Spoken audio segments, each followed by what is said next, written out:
Right now. All right, thank you all. It's 2:34. We'll call this meeting to order. I had asked to put something at the top of the agenda today, and I was grateful that Lou Pearson agreed to come to our electronic meeting today because I wanted to take a moment to thank you, Lou, personally for your service to this volunteer board, 10 years as chair.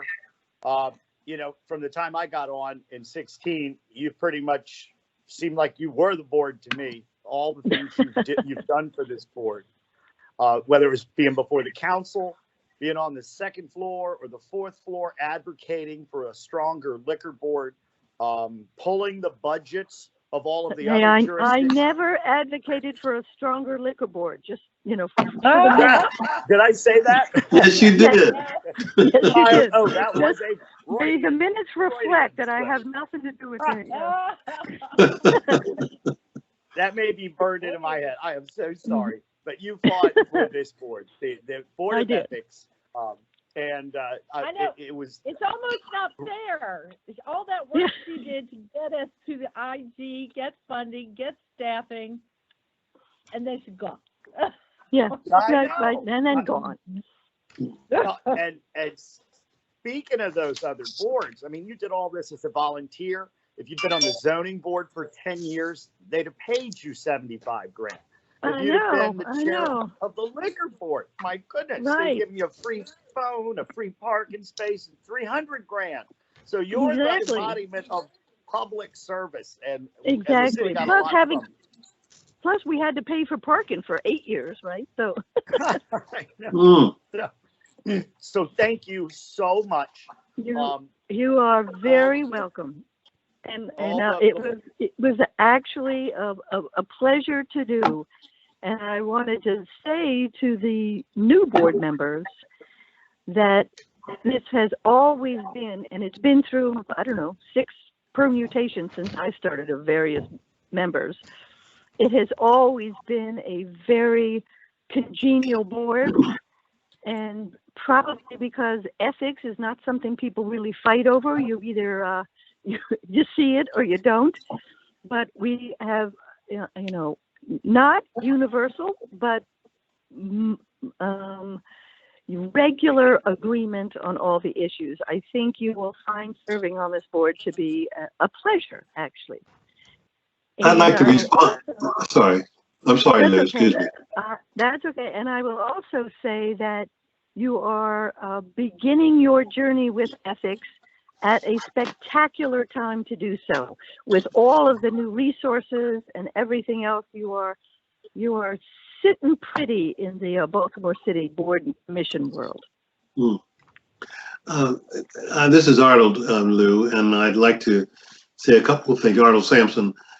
First off, I want to thank you for being so welcoming and so pleasant when I contacted you, having been nominated to the board and having been approved but not yet sworn in. Secondly, I want to commend you, heartfelt commendation for how eloquently you spoke before the city council. I happened to see that video from the before the COVID had set in, and clearly, as mentioned, you made a wonderful case for the board getting funded and having its own staff, and what an incredible spokeswoman you were, an incredible leader you were. So my only sadness is that I won't get a chance to serve alongside of you. Well, thank you. It was a long time coming, that request, but I'm delighted that it was a successful urging of the council to do something about it. And indeed, I said I did fib a little. I said that my only sadness was that I wouldn't serve with you. The other sadness was I was looking so forward. I thought they might renew you for a 3rd term, which would have been appropriate given how you'd gotten us this far, and now things are going to take a change into a new direction somewhat. But the other thing is I was looking forward to getting a chance to draw some wisdom from you with respect to foundations and how they work. I mean, and you mentioned that in our conversation, and I thought, oh man, I can't wait to talk to her more about that. So darn it. Well, you can always call me anytime. Oh, but I thank you. will admit to you that at the end of this month, I am retiring from my foundation work as well. Oh my gosh. Well, I mean, I So guess that's a happy day. Everything's looking up. I hope that's a happy day for you, and hope that's a good thing. Good. It is good, a good thing. Good. But I'm still willing to talk to you anytime about how foundations work, so just give me a call. Oh, thank you, Lou. Okay, will do. Thank you. Well, Steve, thank you very much for inviting me, and thank you all for Yes. your gracious words. And I better get out of here because you all have a private meeting to do. Not yet. Before you do, we'd like to virtually present you with something. Oh, right. So, it is a plaque and a gavel for Madam Chair for 10 years as service to our city. And thanks to Jeff, it has a beautiful City Board of Ethics seal on it. Oh, right. Mm-hmm. So thank you, Lou.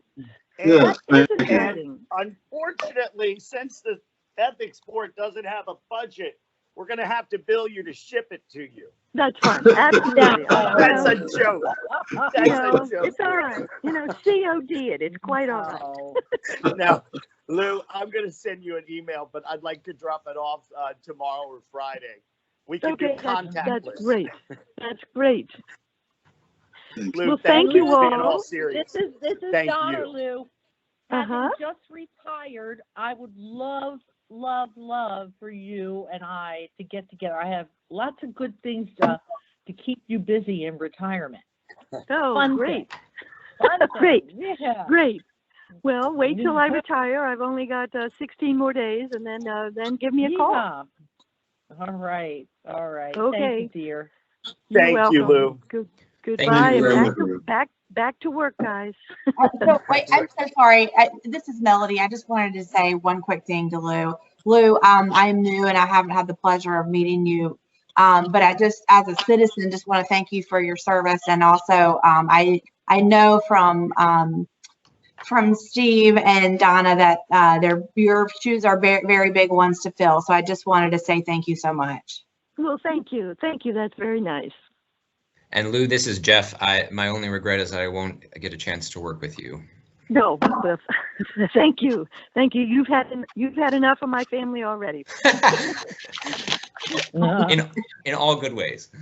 Good. Thank you. Well, good luck to you. Guys. Good luck to you, Lou. Thank you. Of course. Thank you, Lou. Thank you, Lou. All right, thank you. I wish we'd done that. We've had so many good members over the years. I wish we'd done that with so many of them. So, and are we ready to move on to the September minutes? Yeah, sure. Yes, motion to approve. Second.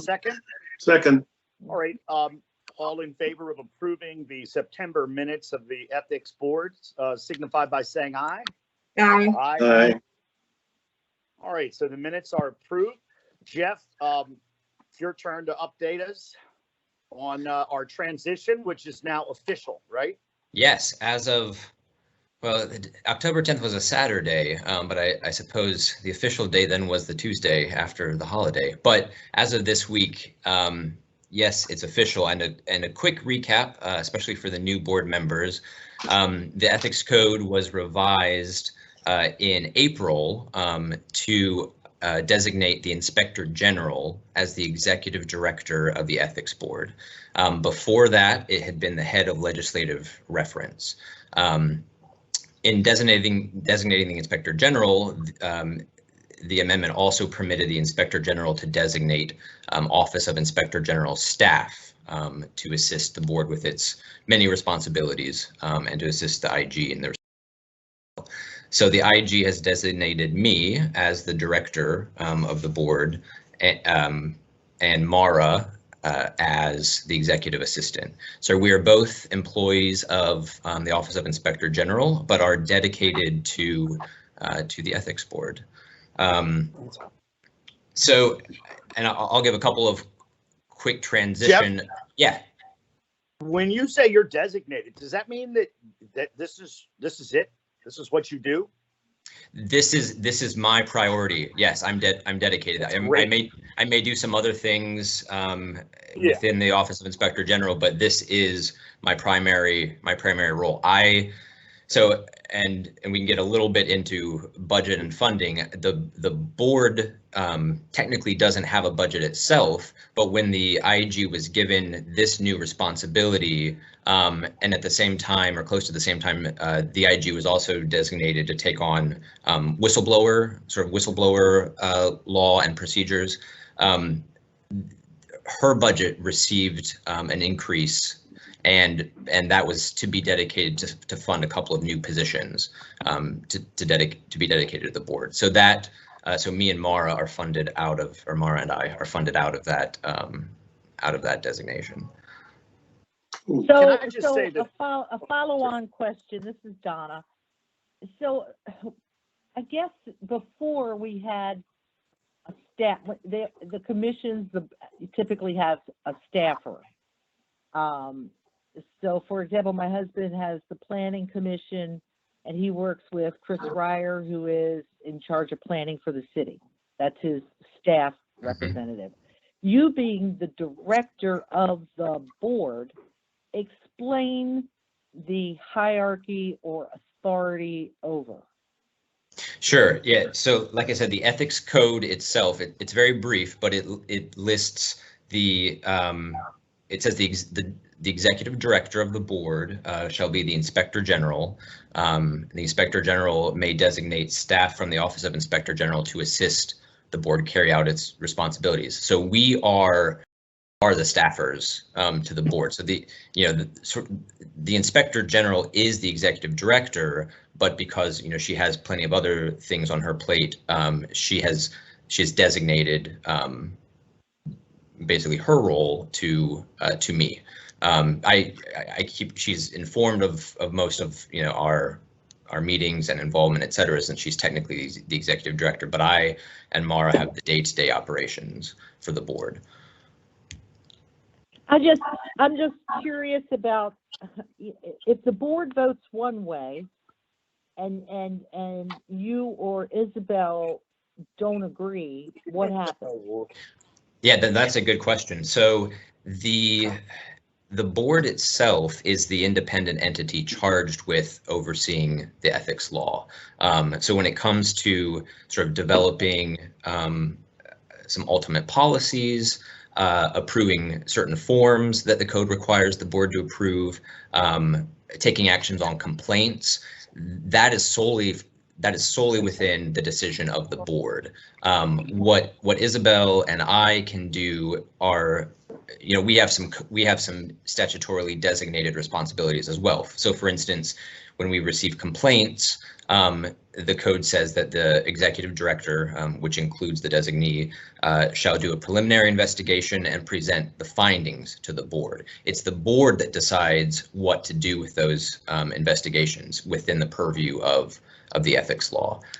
Similarly, the board is responsible for collecting financial disclosure forms, coming up with the with the style of those forms. There's some other documents and forms that the board's responsible for, and so staff from day to day makes the connections with the agencies, collects them, reviews them, et cetera, and can be directed by the board. But we do those administrative types of tasks. But whenever there's major decision making involved, the board is responsible. Gotcha. Thank you. Yep. And Jeff, if I can say something, this is really striking to me. It's the right fit the ethics board is for the OIG. Right. Legislative reference, just so everybody knows historically, legislative reference has nothing to do with ethics. They gave it to legislative reference because they didn't have anywhere else to put it, and they basically threw it upon them to do it. And so what we had were the very hardworking folks, who supported the ethics board, but it clearly was not their primary objective. Their primary objective was to basically help councilmen and the city council president's office draft legislation. And so they developed relationships with council and their staffers. And, I'm not saying that there's anything wrong with that, but this fit is just so much cleaner. And I expect, I feel like we're going to see a difference in a matter of seconds. And let me segue that into, we might have had, well, again, I'll wait till we get into administrative session to make that point. I'll remind everyone we should not mention complaints until we are in administrative session. But I think the point's well taken that the city council and by extension the citizens felt that clearly there needed to be dedicated resources to the board, and it made sense to put that in the Office of Inspector General, since a large part of what the board is responsible for is actually investigating ethics complaints, and the Inspector General already has sort of apparatus, expertise, resources ready to go in conducting those investigations. And the Office of Inspector General is one of the independent agencies within city government, so that's also why it was placed within OIG. All right. Do we want to? Oh, go ahead. Do we want to segue into expectations, goals? Yeah, I mean, if it would be helpful, I could give a quick rundown of, even though the transition was official today, I can give just a quick update on some of the tasks we've been undertaking during transition, and then it can, welcome the board members' perspective on sort of this new collaboration, goals and expectations. So just real quick, even though it's been effective this week, Mara and I have been working for the last couple of months, effectively taking on a number of duties. Mara is very busy and diligently wrapping up the 2020 financial disclosure season. She's been compiling lists of all employees who are required to file. Basically already found almost 250 employees who didn't know they were supposed to be filing. So making those connections and compiling those lists has been really important. We're in talks with Baltimore City IT for developing new online disclosure system to be rolled out next season, so we don't have to do this on paper anymore, and that will include the fix to hide employees' home addresses from a public viewing portal. We've also been manning sort of a ethics help desk. Even just in the last couple of months, we've had over 150 inquiries about filling out financial disclosures or other questions related to the ethics law. And we suddenly realized we should start tracking these because we're getting a lot of questions. And that's one of sort of the board through staff's primary responsibilities is educating both city employees and the public on what the ethics law requires. So it's really important to have sort of that public face. And related to that, we've been developing educational and informational resources, including sort of revamping the ethics board's website. And I think I can probably share this. Let's see. Can everyone see my screen? It should be the ethics board website. Yes. Oh yeah. Oh yeah. Yeah. So we're certainly not done by any stretch, but we've sort of made it a bit more informational, a bit more easy reading. We have a new about the board section, which lists you all. So thank you for getting us your bios and pictures. Also tells something about the staff, the responsibilities, board responsibilities. Thanks to Mara, she has really worked magic in figuring out how to make the website function and do what we want. So this list of board responsibilities, for instance, anybody can click down and get a quick overview of what the responsibilities of the board are there. Similar in the section about the ethics law, we break it down into, we've broken the entire code down into hopefully something that's a bit more easy reading, easy to navigate. So from anything from the key terms to various sections. So hopefully this can be a real resource for employees and members of the public alike in breaking down what I think is a 160-page code, and it goes on from there. And including a sort of a seal we've come up with to help with branding. Maybe most importantly, or at least as importantly as the informational section, we now have a file a complaint section, which anyone can file in 3 different ways. There's an online complaint form, which anyone can go into, and going through some simple questions, give all the information the board needs to investigate a complaint. Someone's receiving a phone call. Anyhow, so that's at least the website portion. In the educational and training responsibilities as well, there hasn't been an ethics training for quite some time, and according to the code, most city officials and certain employees are required to take a training within 6 months of their start date, and then thereafter every 3 years.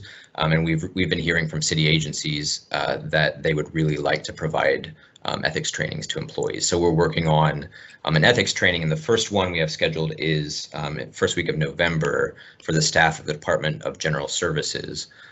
So that's sort of going to be a test case, and we'll be rolling out more training and have some, since it will potentially have to be remotely for a little while, we'll be able to record those, come up with different modules depending on the different agencies' needs, and go from there.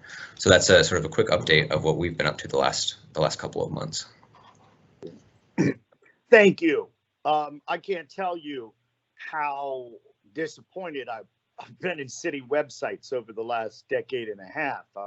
They didn't even spell my name right for the first 4 years of my term. I noticed that. Yeah, they had people who had left the board, a year and a half ago on there. So this is really nice, and I mean, just to have a seal. So when I went and looked for a plaque for Lou, I mean, everybody's got to have art. You got to have something on it, and so we never had that before, as far as I know. So thank you guys. You care, but the best part of all is the file a complaint link. Just making stuff more user friendly, and that's something that this city has not been fantastic at in the past. So I'm grateful. Yep, looks good.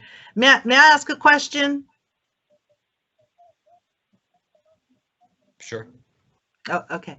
I signed on my computer, so you can hear me, okay? Okay. Hi, Donna. Hey, Donna. Yeah, hi, Donna.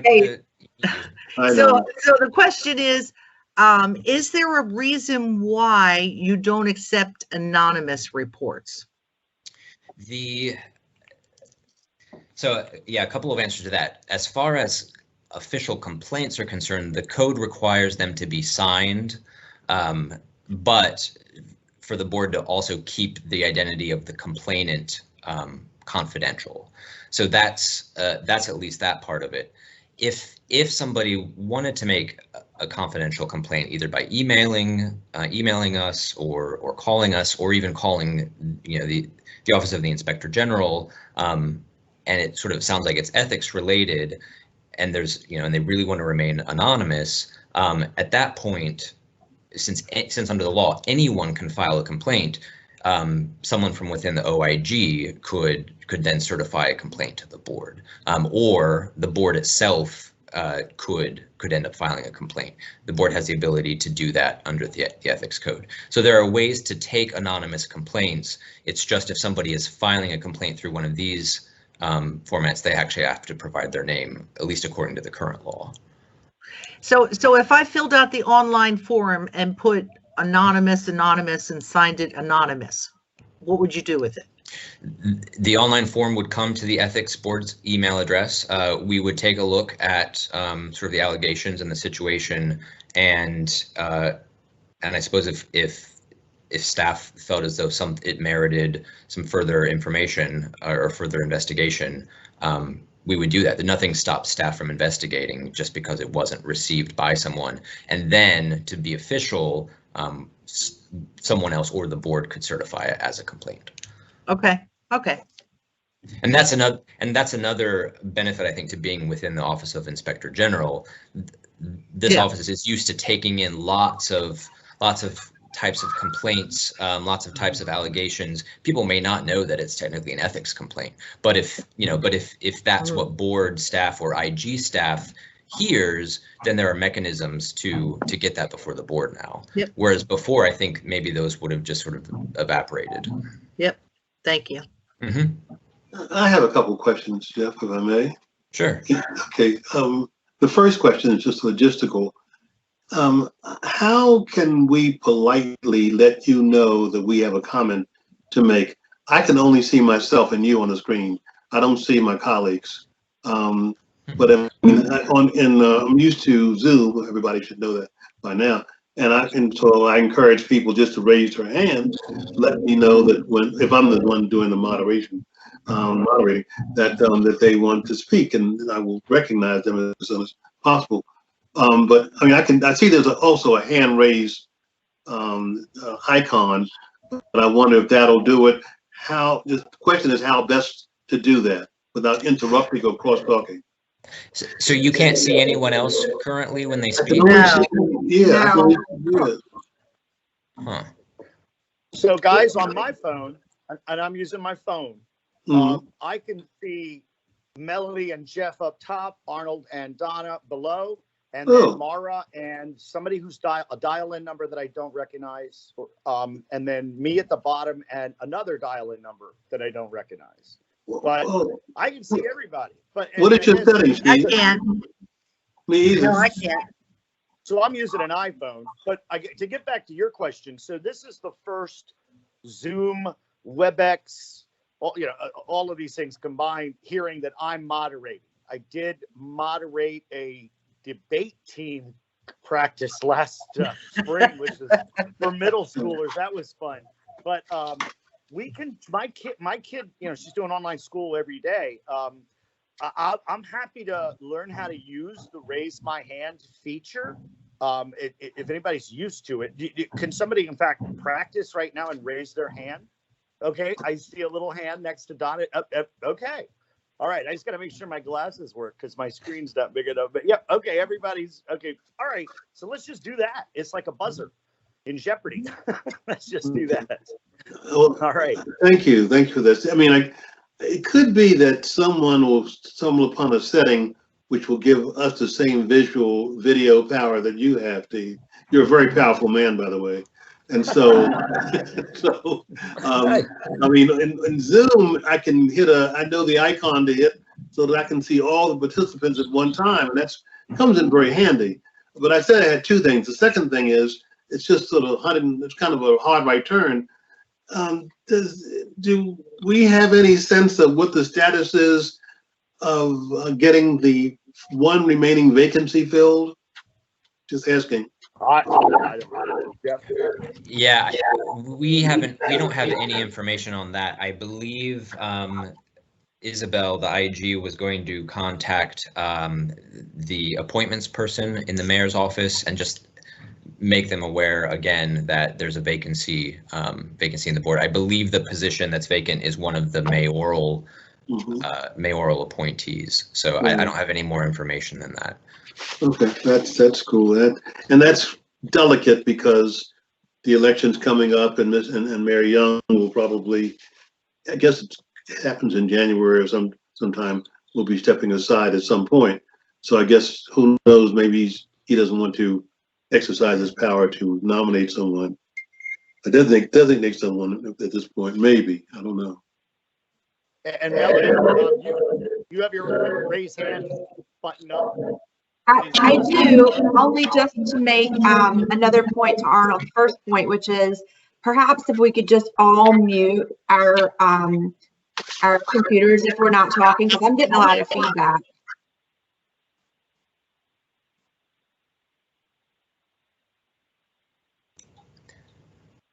Yeah, that really helps.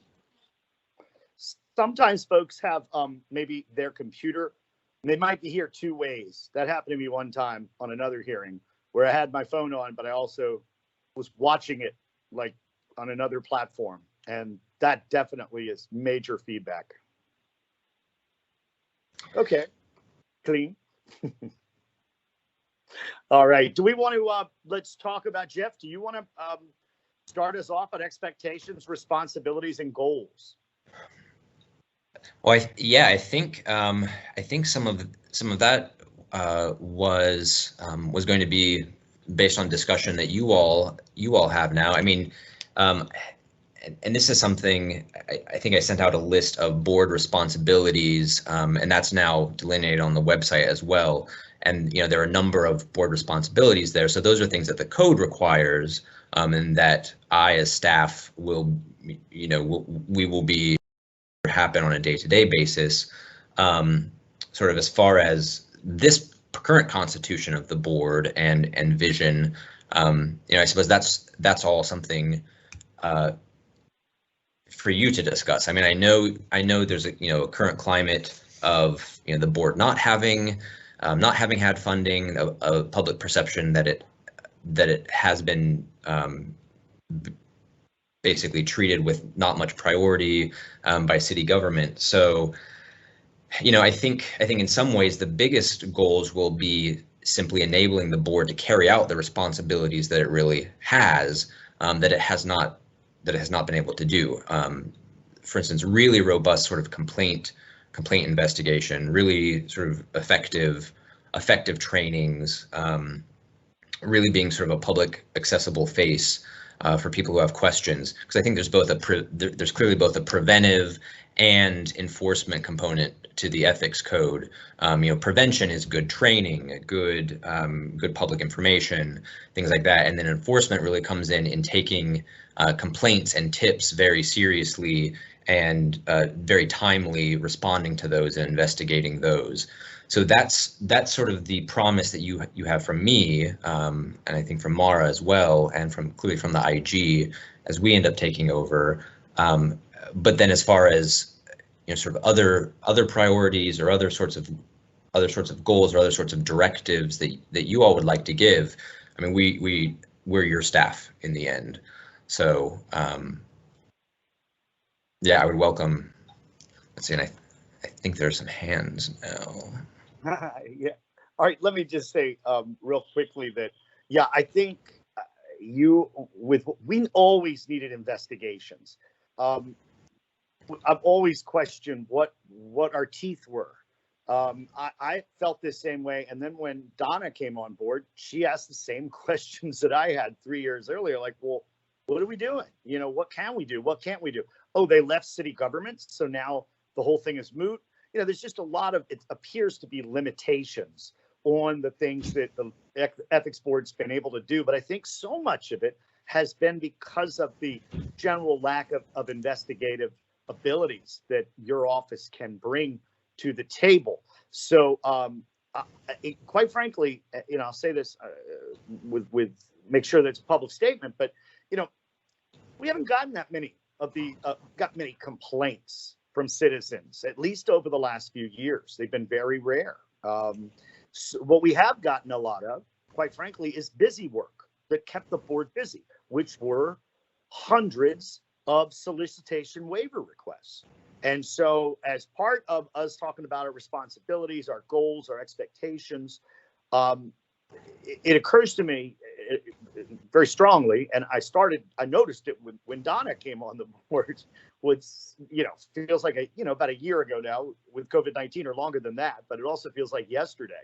And she's asking a lot of questions. And Arnold and Melody, I think you've got a lot of energy and excitement about serving in this role with vigor. And so I think the board collectively needs to take a look at whether or not, and this, I kind of want to move this out of the other business, because by the time we do our other business, we may be mentally exhausted. So I'd like to take the agenda item number 6 and add this into this discussion.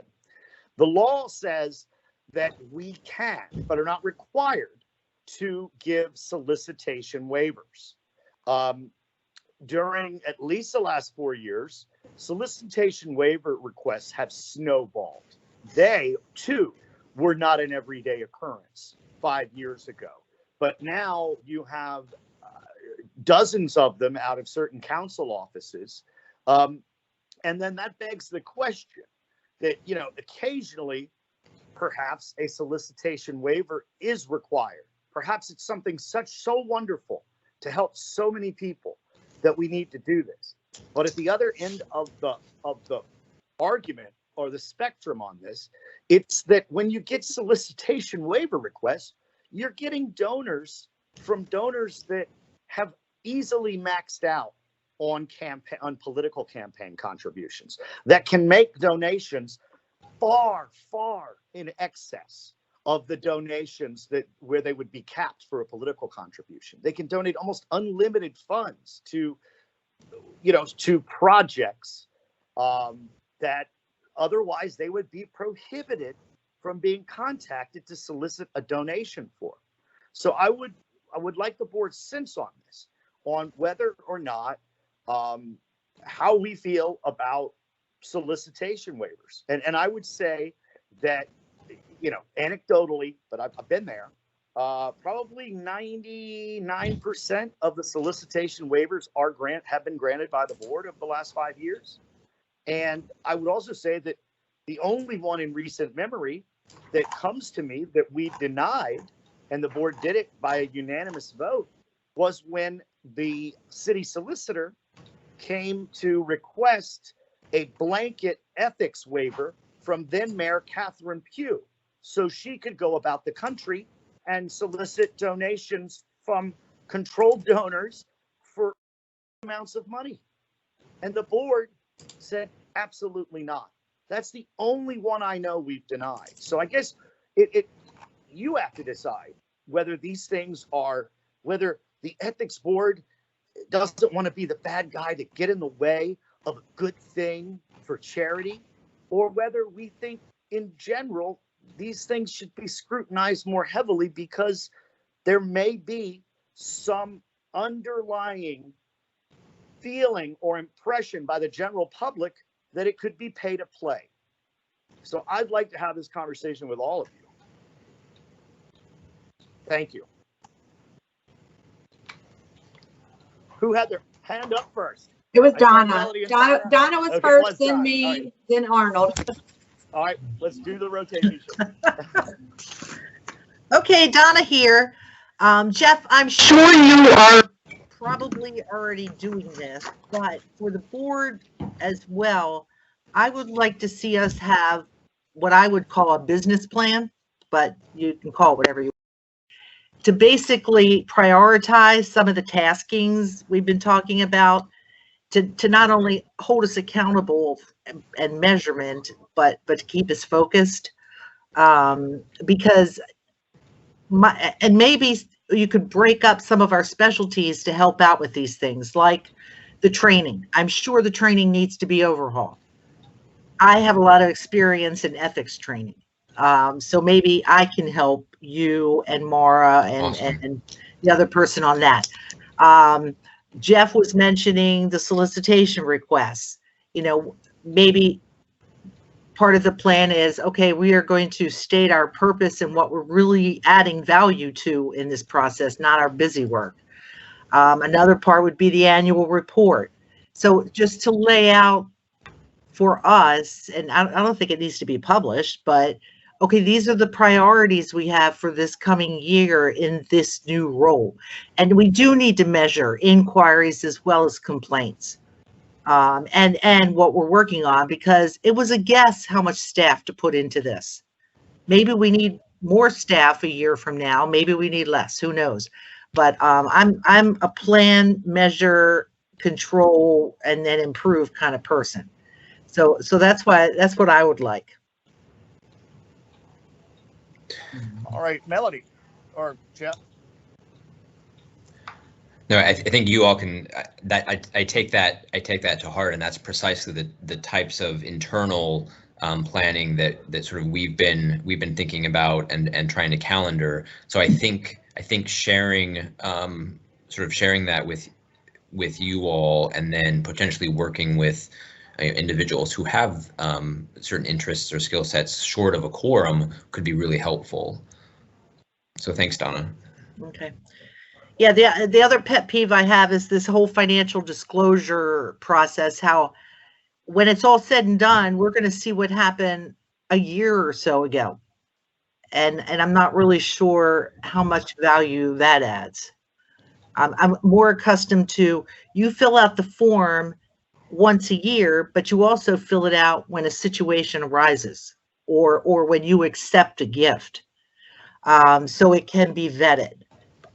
And I guess, you know, I'm more sensitive to this listening to some of the media reports recently about how gifts or travel or this or that have been received. And, oh, I put it on my form.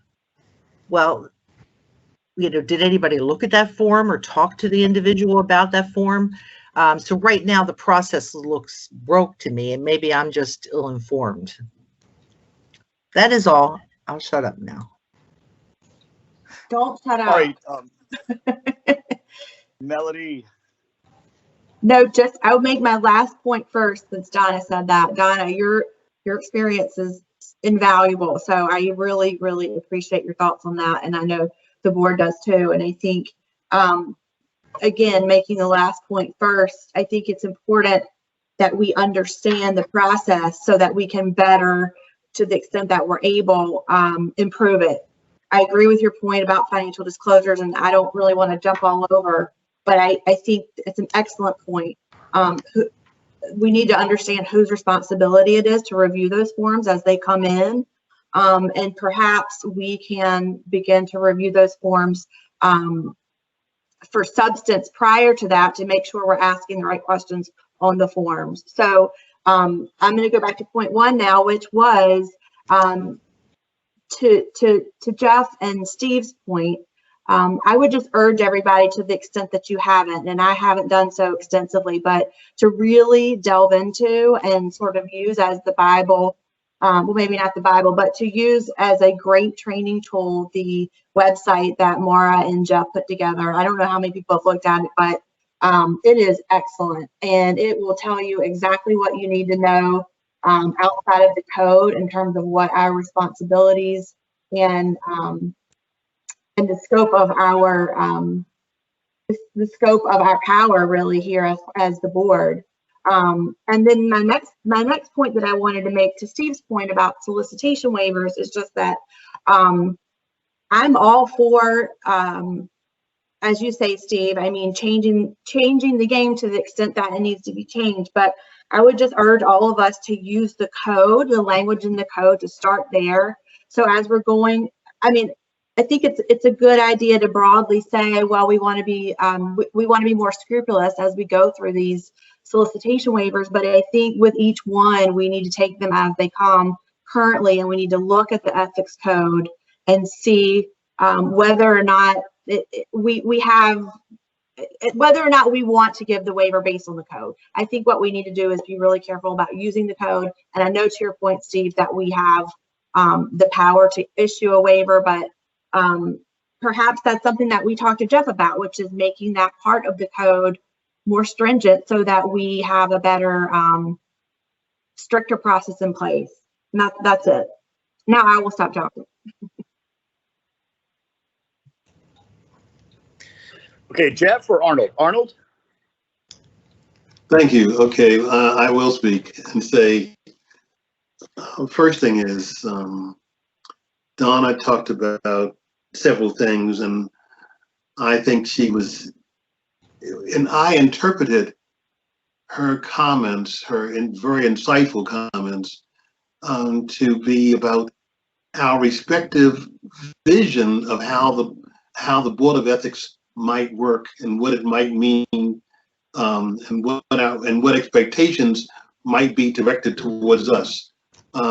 We are currently in what I would consider to be a grace period, meaning I don't think the general public has been dialed in to the fact that there's been a merger of the board with the Office of the Inspector General, that there's been a staff dedicated to this purpose, and that has been funded.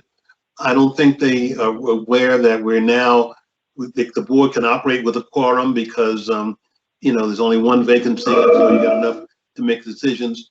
Point is, right now, we're not being scrutinized, but that scrutiny is coming. It might be 5 months off or a year off, but trust me, it's coming, where the public, someone in the public or one of the media is going to say, what are you all doing? How come that happened?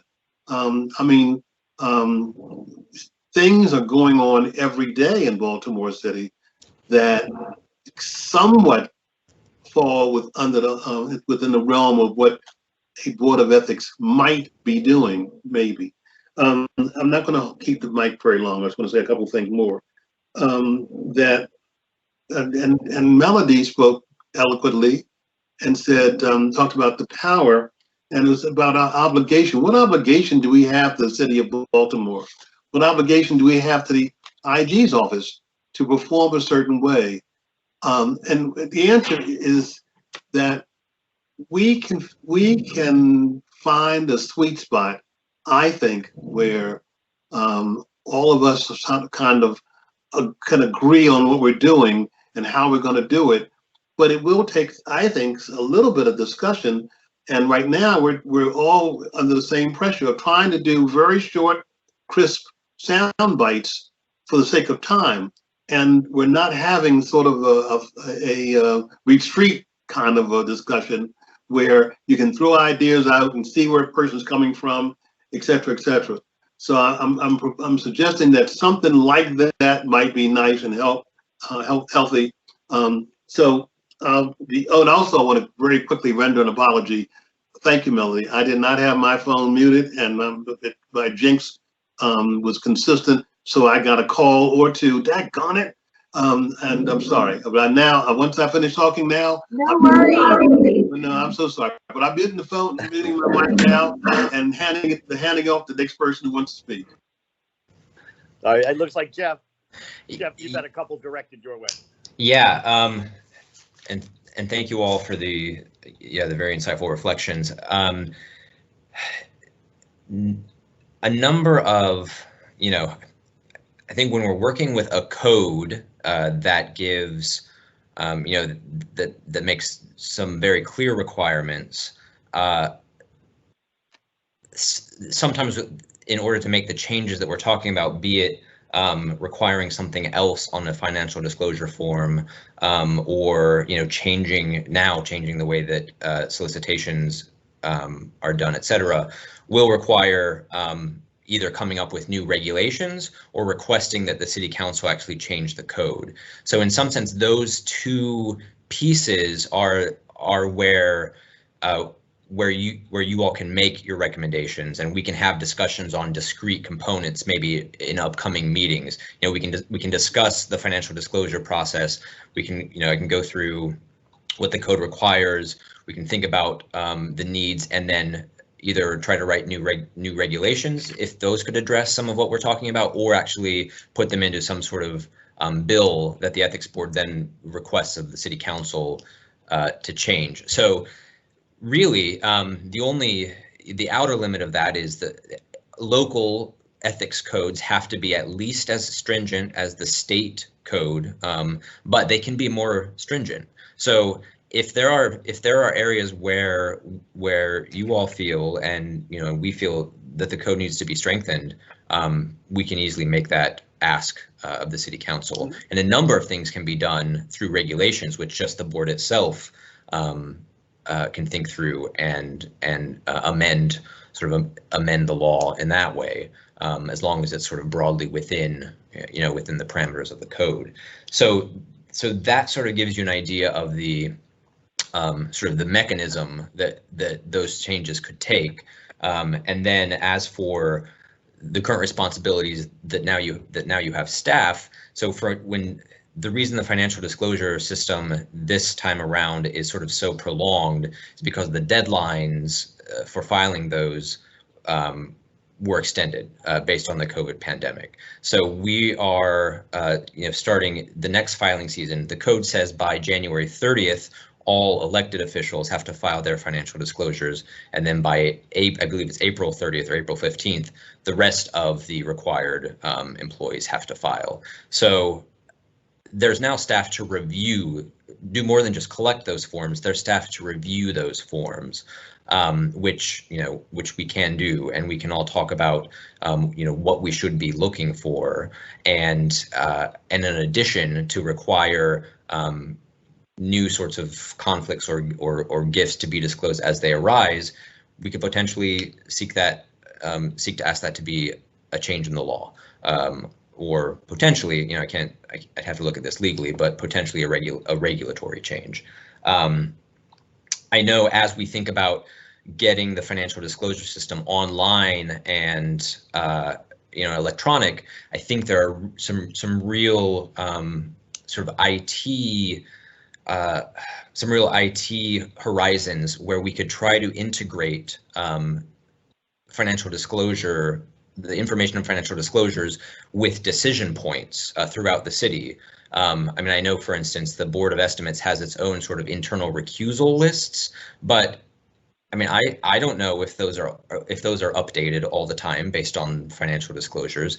It would be nice to make sure we have that sort of kind of automatic and working relationship with the Board of Estimates to make sure that potential conflicts are identified upfront and before action is taken based on sort of the agenda that's coming before the board, or other sort of procurement points or contract points.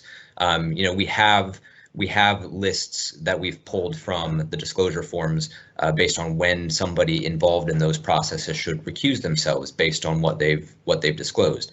None of that is automatically happening now, and as far as I know, it hasn't really been on anybody's, or hasn't been a priority for anyone. That's something that we can start thinking about and trying to make those relationships, and that's something that we're talking about internally as well, of really integrating the information that we're supposed to be gathering with then the decision points for policy or funds being spent throughout city agencies. Jeff, let me, do we have any questions, any other questions for Jeff regarding this? Because I think there's one thing that I might want to add on to the end of this. Arnold, I see your hand up, and Jeff, your hand up. No, I think they forgot to put your hands down. Yeah, it's good. There's a lower your hand, whatchamacallit. Okay. Where's my lower So let me just say. Got it. Yeah, there it is. So let me just say this. One thing that may be missing from our agenda, I could be mistaken, is our old business, is last month's solicitation request from Councilman Cohen. I seem to remember that further questions were asked about the proposal, and did those go out in a letter to the requester's office? Yes, Arnold and Melody had worked on questions, and then I worked with them, sort of putting them into a letter. And I've been in contact with the councilman's office, and that letter was sent out, I think, a few days after the board meeting. And they are, last I heard, still working on getting answers. So the reason I think I put that in the other business, and you're right, maybe I'll call it old business going forward, but I didn't know if they would have us something by the time that you all met. And so far we haven't received anything. Nothing. Okay. And so in getting something valuable and permanent out of that, is the board comfortable with asking those same questions about every future solicitation request that comes in?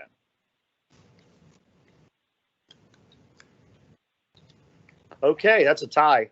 All right, Melody, your video is above Arnold, so you win in the tie. Go ahead. Okay, I'll be brief. I think one of the things that we had talked about, and Jeff, correct me if I'm wrong, was just adding a couple of additional questions to the solicitation form to cover sort of the general questions we had about Councilman Cohen's request. But I still would say that, and hopefully that will cover generally, but I do believe that we should probably, and we have a duty to look at each solicitation waiver as it comes in. So there may be additional questions, but I think to make the process more streamlined, I think we had all agreed to some extent that maybe it would be nice to update that form. And Jeff, you can remind us where we are on that. And it would be nice to update their expectations. That's what I'm saying. Right. I want them to know what we expect of them, so we don't have to tell them every time. Right. It saves everyone time. I agree. And I think, I think it's worthwhile to think about, yes, the regulations are there, what questions need to be asked are there, and maybe we could add some additional questions.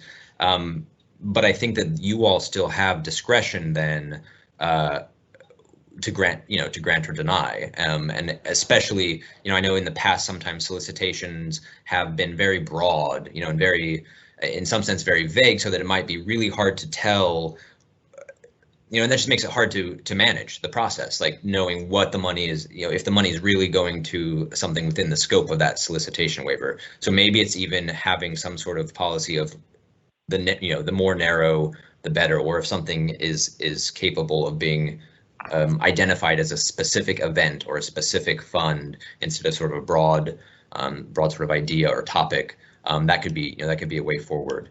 And then on the larger issue of revisiting solicitations in the first place, I think that could be a valuable discussion to have. I know, for instance, the state ethics commission makes a distinction between individuals, officials and employees, have the same similar prohibitions that we have, but they made the distinction in saying agencies or sort of governmental entities themselves, through this sort of a set process, can receive non-governmental funds to fill in governmental sort of roles. So it doesn't look as much like you have individual employees or officials asking for money.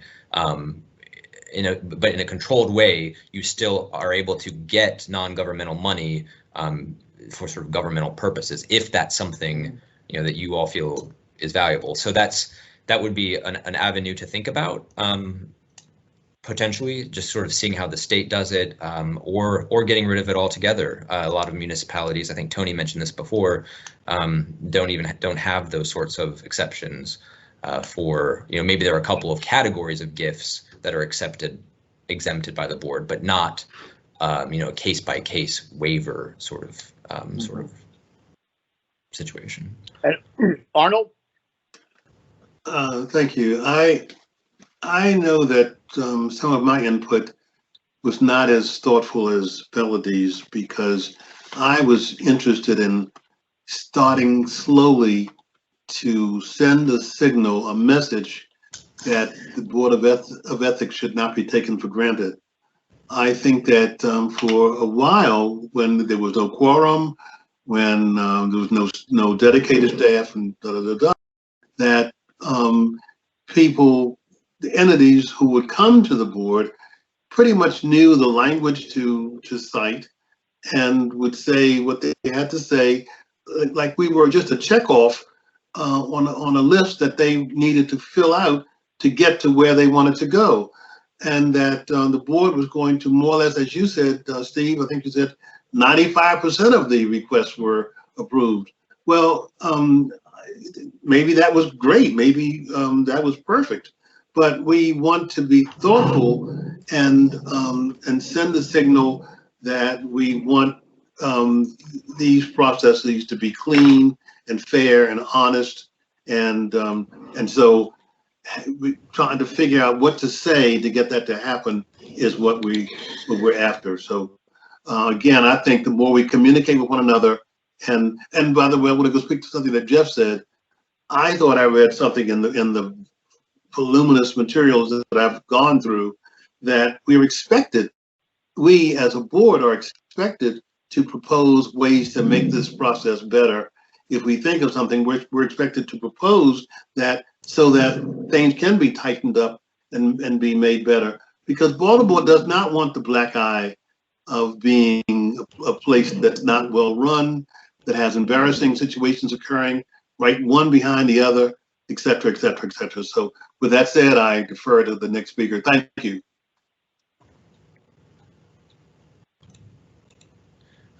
I think you're muted, Steve.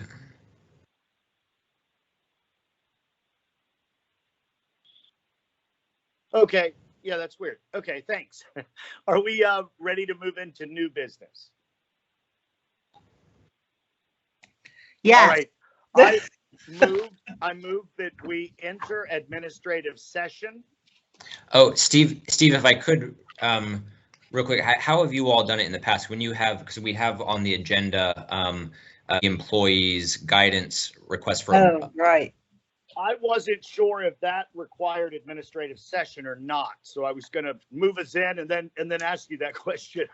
And then if it wasn't, then we can move out, do whatever we got to do, and move out.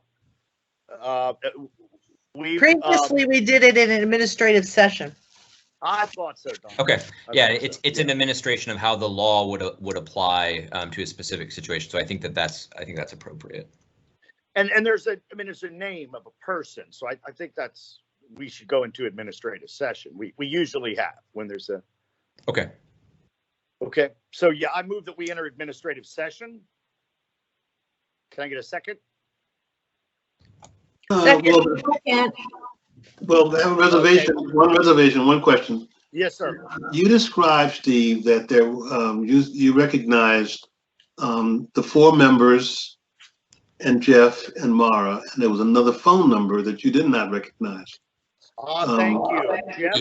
All right, that's all I see, Jeff. But I'm not the administrator of the meeting. Jeff, do you see more than eight? That's all. Screens. And anybody else will have to be let in, which we won't do once you enter administrative session. That's all I want to know is we got some kind of protocol, some kind of gatekeeping. Yep. All right, perfect.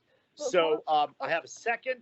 Oh, Donna, somebody. All right, it's me. I'm trying to put my hand up. This is Mara Ford. Yes. Hi. Hi, Mara. Before we move to administrative session, I was just looking at our minutes from September, actually. I have them up here. And I noticed that Jeff is named the Executive Director of the Office of the Inspector General. Right. Can I give him a promotion? Yeah. Good, fine. I didn't. Yeah, I just breezed over it. Isabel's not going to be happy with you. No. Let's not. I think he deserves it. I think he deserves it. I do too. I'm able to change that with everyone's approval, if that's all right. Yeah. I'll move that we change the minutes in accordance with Mara's catching of Jeff's title to appropriately reflect his title. Can I have a second? Okay. All in favor, say aye. Aye. Aye. Okay, perfect. Thank you. Thanks, Mara. Thank you. Good catch. I have a hand raised really fast. Yeah, okay. Okay. And I wanted We're to. not in administrative session. No, we're not. That's good. Thank you. Thank you for that. That was great. I'm hoping that we can get a laptop so that Mara Ford can be made visible and hearable at the same time for the next meeting, so that she'll be a presence. If she's going to be helping us and it's going to be a participant, it'll be great to be able to see her and interact with her as well. Just saying. So, in response, I'll say that here in the OIG, we're limited on laptops, but what I'll do is for our next meeting, I can bring in my personal laptop, which isn't an issue at all, and then you'll be able to see me. Cool. That'd be great. Thank you. Mm-hmm. All right, thank you all. All right, Mara, your hand is still raised, but I'll assume you're good to go. All right. So we have a motion and a second for administrative session. All in favor of entering administrative session, say aye. Aye. Aye. All right.